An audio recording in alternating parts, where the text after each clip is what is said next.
Monsieur Diallo, bonjour. Oui, bonjour. Un nouveau gouvernement a été mis en place depuis le 7 avril. Quelle lecture faites-vous de ce nouveau gouvernement? Tout d'abord, je tiens à vous remercier. Nous avons tous senti de l'amateurisme au moment de la lecture du nouveau gouvernement. Tout d'abord, le nouveau ministre, secrétaire général du gouvernement, qui revient une demi-heure plus tard après la lecture de ce gouvernement pour une nouvelle lecture de la nomination du nouveau ministre, directeur de cabinet du président de la République. On n'a pas besoin d'être un saint pour savoir que le chef de l'État n'était pas prêt. Vitesse ou précipitation, nous le laissons à l'appréciation des Sénégalais. Des anciens ministres recasés 72 heures plus tard, veuillez suivre mon regard pour comprendre de qui je voudrais parler.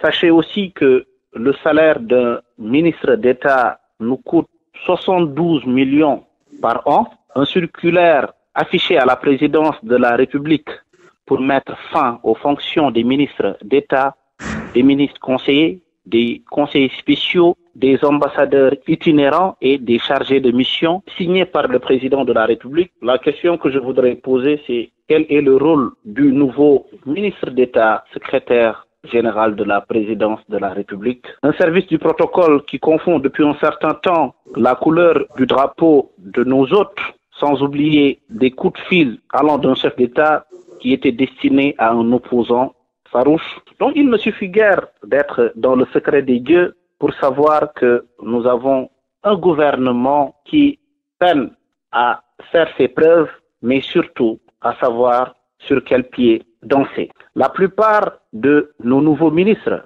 je veux dire ceux qui viennent d'être nommés, ont commis une faute impardonnable en allant vers les plateaux télé pour se faire connaître et définir leur propre feuille de route, sans pour autant attendre la lettre de mission des mains du chef de l'État et le décret de répartition des services de l'État. Certains de leurs anciens collègues n'ont pas été courtois en allant vers des plateaux télé pour dénigrer leurs camarades en disant que certains de ces ministres n'ont pas obtenu leur baccalauréat. Juste un petit rappel, pour être ministre de la République, nous n'avons pas besoin d'obtenir un diplôme. Vous vous souvenez qu'en 2012, quand le président Macky Sall est arrivé à la magistrature suprême, certains de nos ministres n'avaient pas le CFE ni l'entrée en sixième. Et pourtant, ils géraient de grands ministères. Donc voici un petit rappel et une petite lecture que j'ai voulu partager avec vous de par ma vision du nouveau gouvernement qui a été mis en place par le président de la République.